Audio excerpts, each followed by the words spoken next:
আমি তো দুইবার গিয়ে আসছি মরক্কো।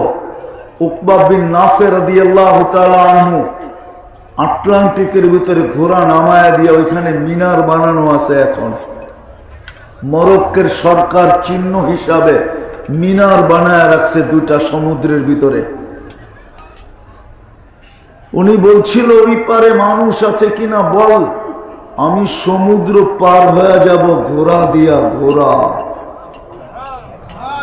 অথচ ক্যাসাব্লাঙ্কা টু নিউ ইয়র্ক 8 ঘন্টা টানা ফ্লাইট, 8 ঘন্টা। আমি ম্যাপ ফালায় দেখছি না বরাবর নিউ ইয়র্ক। উনি ঘোড়া দিয়ে পার হবে।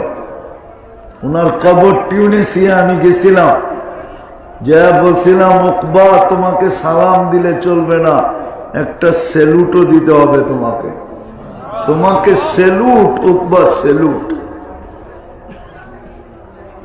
যারা সমুদ্রের ভিতরে ঘোড়া দৌড়ে দেখায় দিচ্ছেন, অগ্নিগিরিকে হাতে আবদ্ধ করে দেখায় দিচ্ছেন।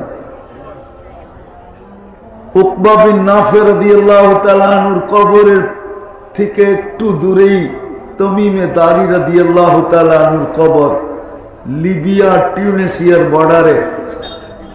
আমি বলছিলাম তামিম তোমাকে সালাম দিলে চলবে না, স্যালুটও দিতে হবে। তুমি যদি হাত দুটা দিয়া যাইতে তো আমাদের আর ফায়ার সার্ভিসের দরকার হইত না। যেখানে আগুন ওইখানে তোমার হাত, আগুন নিভতে বাধ্য। আজকে ক্যালিফোর্নিয়ায় লস এঞ্জেলেসে এই দুর্যোগ হইতো না যদি উকবা বিন নাফে রাদিয়াল্লাহু তাআলা আনহুর হাত থাকতো, তাহলে হাত ইশারা করতো, আগুন পিছে যেতে বাধ্য হইত।